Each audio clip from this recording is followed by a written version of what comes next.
Oasis, obrolan seputar Islam. Hanya di Start 102,6 FM. Bekerja sama dengan program studi manajemen dakwah STAIN Mandailing Natal.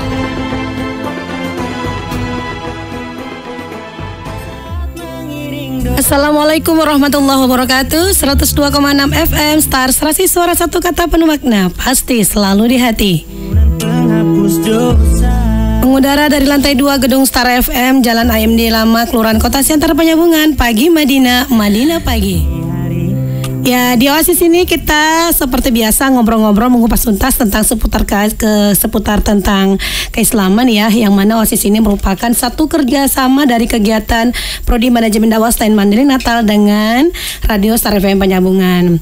Ya, sahabat Star FM, dari Jumat ini harapan kita semua sehat walafiat ya, karena kalau nggak sehat-sehat gimana kita mau beraktivitas ya, dan semoga kita semua mendapatkan berkah dari Allah Subhanahu Wa Taala.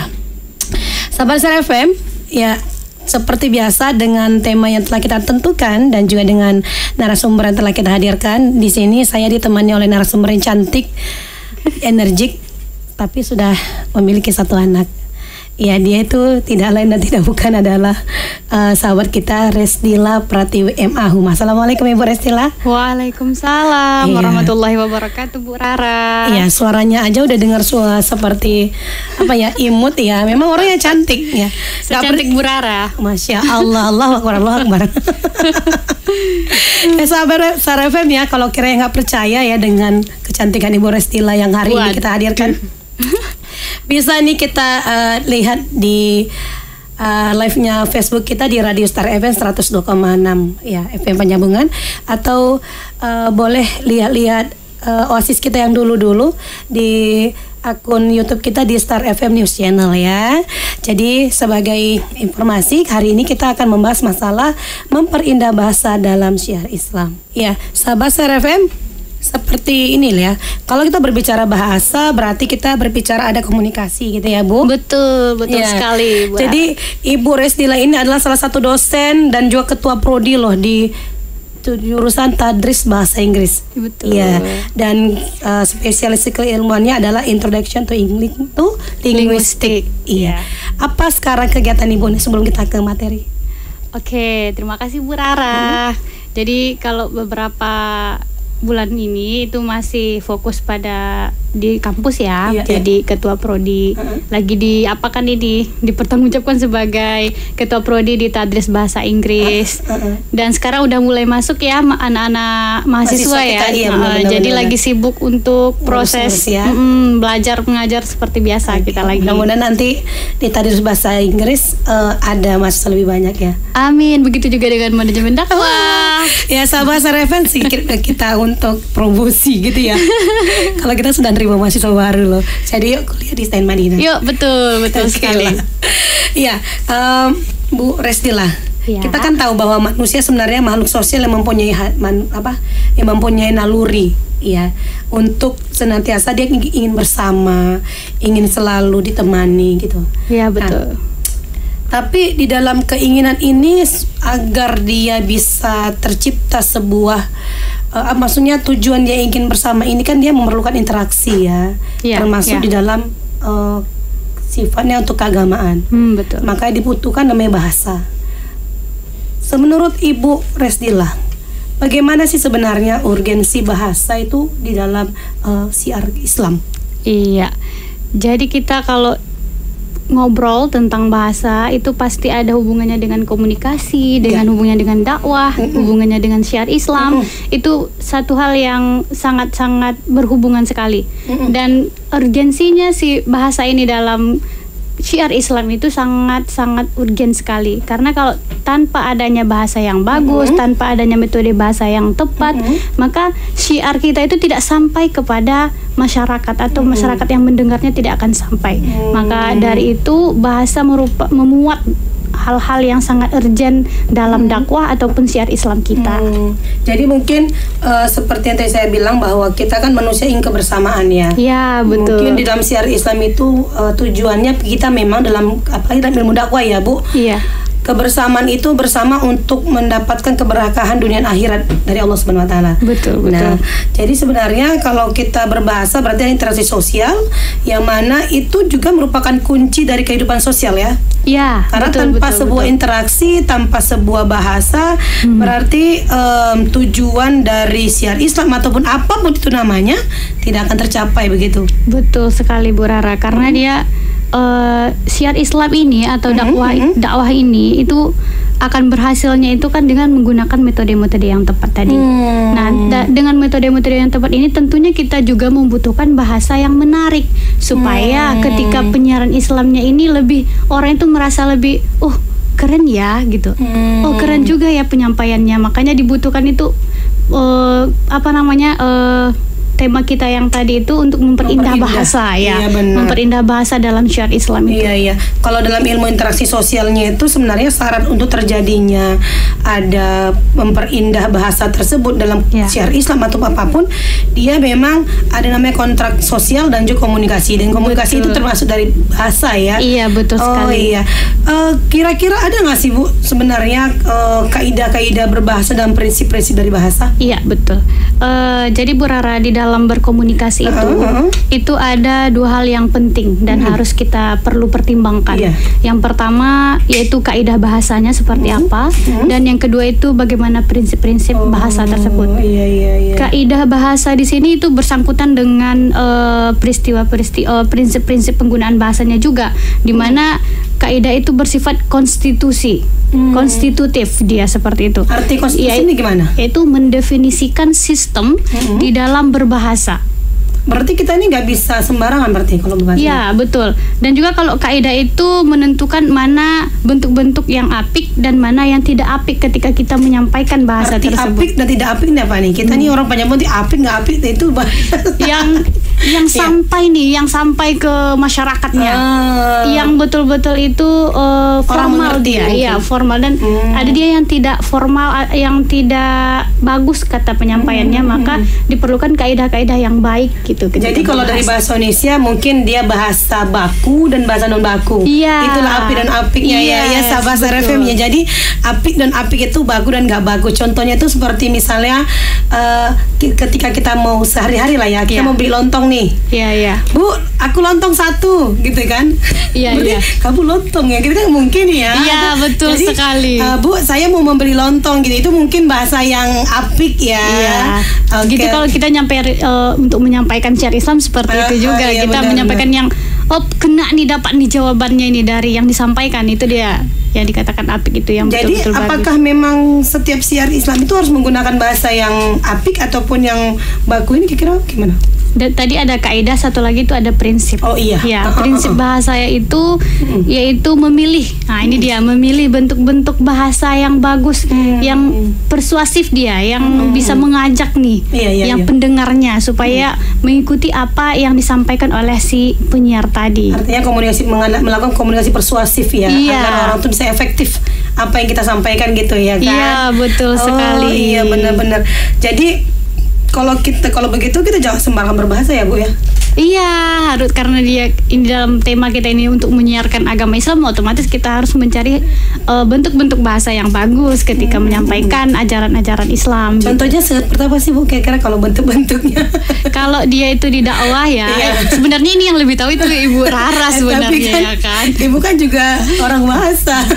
Ya, kalau dia di bahasa di dakwah itu kan ada dia bahasa yang persuasif itu, kayak ada kata ta'aruf, ada halakoh, kata-kata seperti itu kan bahasa-bahasa yang wah ini apa ya maksudnya, jadi orang ada tertarik ketika mendengar bahasa-bahasa seperti ada halakoh, ada dia ta'aruf, ada lagi dia bahasa Arab yang sudah menjadi dikonsumsi masyarakat memperindah bahasa itu gitu. Makanya jadi istilahnya dengan salah satu caranya mungkin agar orang juga tahu tentang bahasa Arab ini, itulah diambil istilah-istilah bahasa Arab seperti kayak bahasa Inggris ya. Yang sekarang kita udah sering pakai kan diskon, apalagi betul. Ya kan, udah tahu pula Ibu Rara ini bahasa Inggris ini. Kebalik kita ya Bu ya, jadi. Tapi kan setiap ilmu kan harus dipelajari. Iya, betul sekali. Biasa-biasa kita pindah ya.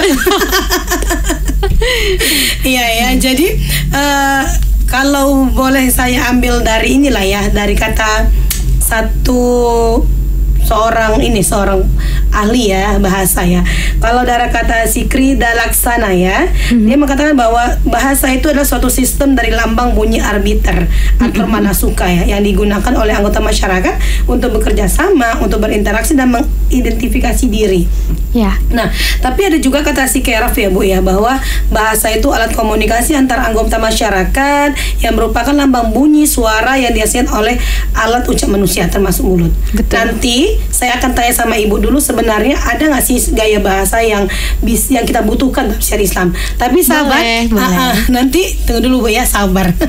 Nanti kena marah operator kita, cakap-cakap aja.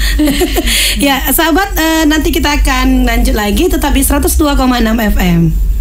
Ayo mari kita bangun Madinah dengan pajak dan retribusi daerah. Awasi penggunaannya. Pesan ini disampaikan oleh Badan Pendapatan Daerah Kabupaten Mandailing Natal. Ya, kembali lagi di 102,6 FM Star Serasi Suara, satu kata penuh makna, pasti selalu di hati.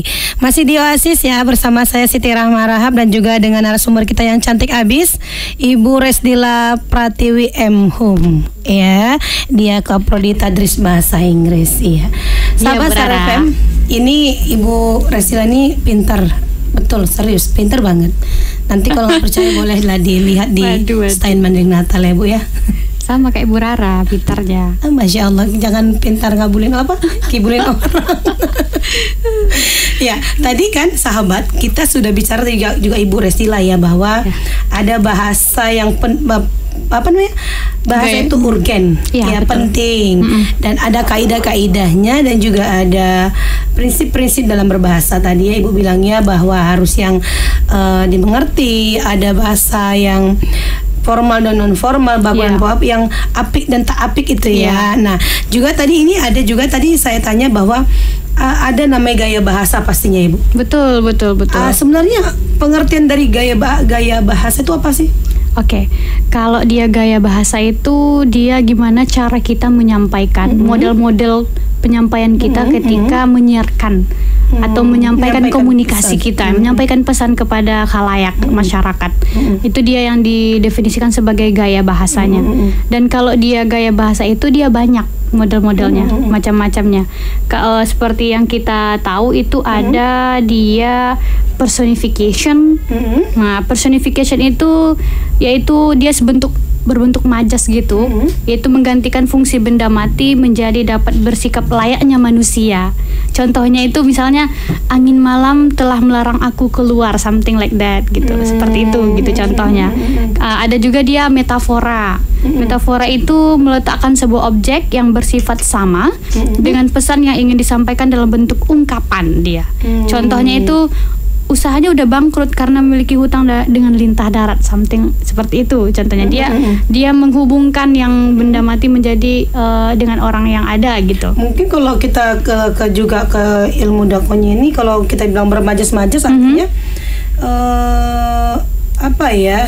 Tadi seperti metafora tadi ya. Iya, kalau untuk dakwah ini kita biasanya paling sering menggunakan majasnya itu simile. Simile itu dia menggunakan kata penghubung bagaikan ataupun seperti. Contohnya itu kayak kelakuannya itu bagaikan anak ayam kehilangan induknya gitu. Jadi dia ada perbandingannya itu gitu yang digunakan untuk menunjukkan kalau kita itu ketika menyiarkan berkomunikasi itu dia tidak langsung kadang ke orangnya gitu, tapi dia membanding-bandingkan dulu dengan yang lainnya gitu dia. Jadi bisa sebagai peringatan ya, kalau ada peringatan seperti itu ya. Iya, betul. Jadi ada nggak lagi kira-kira gaya bahasa selain yang metafora, apa lagi tadi itu? Ada dia eufemisme lagi Bu namanya. Eufemisme itu dia gaya bahasa yang mengganti kata-kata yang dianggap kurang baik dengan padanan yang lebih halus. Contohnya, karena terjerat kasus for example ya, ini contohnya Ibu, karena terjerat kasus korupsi, ia harus dihadapkan di meja hijau.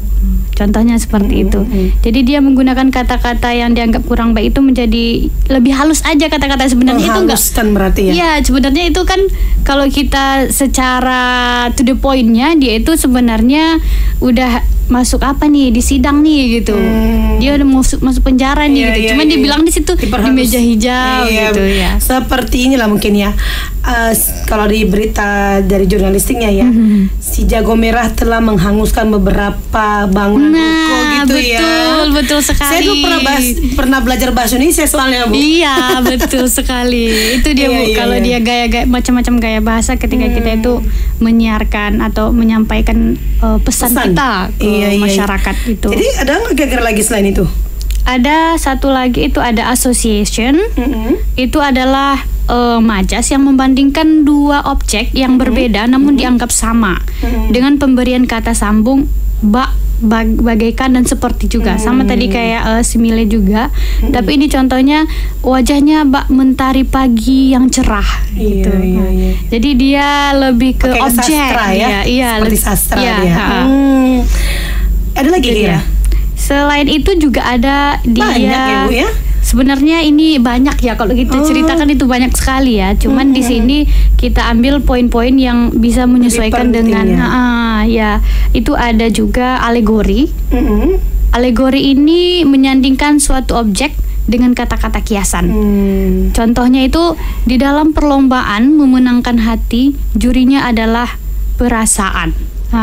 Gitu dia. Ataupun bisa gini ya, dalam kalau dalam kita berdakwah ya, sebagai ilmu dakwahnya ya, dalam untuk mendapatkan cinta Allah, kita harus memenangkan dunia akhirat seperti mungkin ya. Begitu. Iya, begitu. Karena dia Bu, dakwah itu sebenarnya kalau yang saya baca ya, katanya itu kalau kita itu mau menyampaikan dakwah itu harus sesuai dengan bahasa yang ada di tempat itu. Benar. Jadi kalau misalnya dia ada di daerah kita ini, misalnya di Panyabungan, jadi kita sesuaikanlah dengan daerah lingkungan itu ketika menyampaikan, biar sampai ke masyarakatnya, hati masyarakat. Dan juga bolehlah dipertimbangkan di gaya-gaya bahasa majas-majas yang Ibu jelaskan tadi gitu ya. Betul dia, untuk memperindah ketika menyiarkan. Dan mungkin keberhasilan seorang dai, seorang pelaku dakwah itu mungkin contohnya di situ ya. Dia bisa merangkai kata menjadi sebuah kalimat, dari kalimat menjadi sebuah bahasa. Iya, betul sekali. Bu Rara pintar sekali ya. Karena sebenarnya pintar itu Bu Rara. Karena Kaprodi Manajemen Dakwah. Jadi ada nggak kira-kira lagi selain itu Bu? Kalau untuk gaya bahasa itu aja ya, yang mungkin kita bisa kategorikan ya. Berarti ada 4 ini ya. Ada gaya bahasa perbandingan, pertentangan, sindiran, dan bahasa penegasan.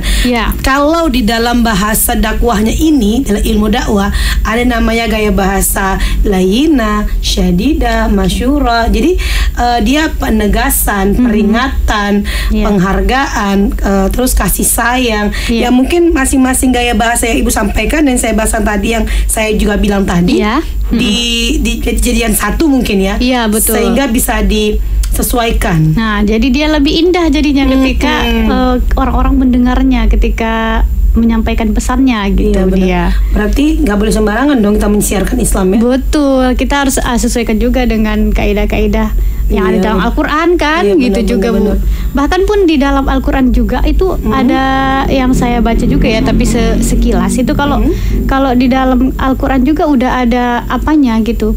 Gaya-gaya bahasa yang sudah dibuatkan, itulah Allah itu ya. Dia udah membuatkan gaya-gaya bahasa yang bisa membuat kita makna itu kiasan ada di dalamnya. Iya, betul sekali. Membuat kita itu jadi betul ya yang dibilang Allah itu gitu. Jadi hati kita itu jadi ingin gitu yang melakukannya yang terbaik jadinya ya. Iya, betul. Gitu. Jadi tadi ada metafora, apa namanya? Metafora itu sebenarnya termasuk nggak sih? Kalau majas ya, itu masuk nggak majas ya? Masuk. Majas, ada namanya majas metafora mungkin? Iya, ada. Majas metafora itu meletakkan sebuah objek yang bersifat sama dengan pesan yang ingin disampaikan dalam bentuk ungkapan. Saya pernah juga selain metafora, saya juga pernah mendengar ada asosiasi, ada eufemisme. Itu apa kira-kira? Ya. itu ada juga ya majas asosiasi itu yaitu membandingkan dua objek yang berbeda namun dianggap sama dengan pemberian kata sambung tadi yang sudah kita bilangkan tadi. Contohnya ini Bu Rara kalau nggak di dalam syiar ya. Contohnya kita umpamakan Nabi Muhammad itu tidak bisa terlihat namun dia itu wajahnya itu berseri-seri seperti tidak terlihat, maksudnya wajahnya itu cahaya seperti rembulan tapi lebih lagi dari rembulan gitu. Ada makna seperti ini, seperti ibaratnya dalam surah apa tuh yang 1000 bulan kali ya. Nah, betul, iya, betul. Benar. Nah, di situ ada juga itu asosiasi di situ. Maksudnya. Itu namanya asosiasi ya. Ya, ada dia eufemisme juga tadi yang Bu Rara bilang. Yang kurang maksudnya kalau itu kan dia kalau saya nggak silap ya Bu ya, eufemisme itu gaya bahasa yang mengganti kata-kata yang dianggap kurang baik dan sepadang lebih halusnya seperti tadi ya. Iya. Yang orang mau dipenjara iya sering. Seharusnya dia itu kan dibilangnya di penjara ya, tapi kita jadinya meja hijau aja. Oh benar. Gitu ya, benar. Sidang di meja hijau. Sebenarnya berarti banyak majas-majas yang harus yang bisa diambil sebenarnya Bu ya, kalau kita berbicara masalah berbicara masalah gaya bahasa ya. Betul. Karena sebenarnya dalam syiar Islam juga kita dituntut untuk bisa untuk melakukan gaya-gaya agar orang nggak bosan. Ya. Dan saya pikir pusat-pusat yang kondang itu memakai itu ya. Iya, betul. Menyesuaikan di Penyambungan gimana, di Medan gimana, di Rantau Perapat atau di mana gitu ya Bu ya. Iya, supaya kalau ketika mendengarkan itu orang nggak tidur gitu kan. Karena kan sering kita ini kan orang awam ya, ketika kalau dikasihkan kata-kata jadi malah jadi tidur nggak melek dia. Dan itu merupakan salah satu strategi kali ya. Betul. Iya. Nanti saya akan tanya lagi tentang sebenarnya ada nggak sih dampak bahasa untuk dalam syiar Islam ini Bu ya. Oke. Tapi tunggu dulu dari akan yang lewat tapi 102,6 FM. Oasis, obrolan seputar Islam hanya di Stat 102,6 FM. Bekerja sama dengan program studi manajemen dakwah Stein Mandailing Natal.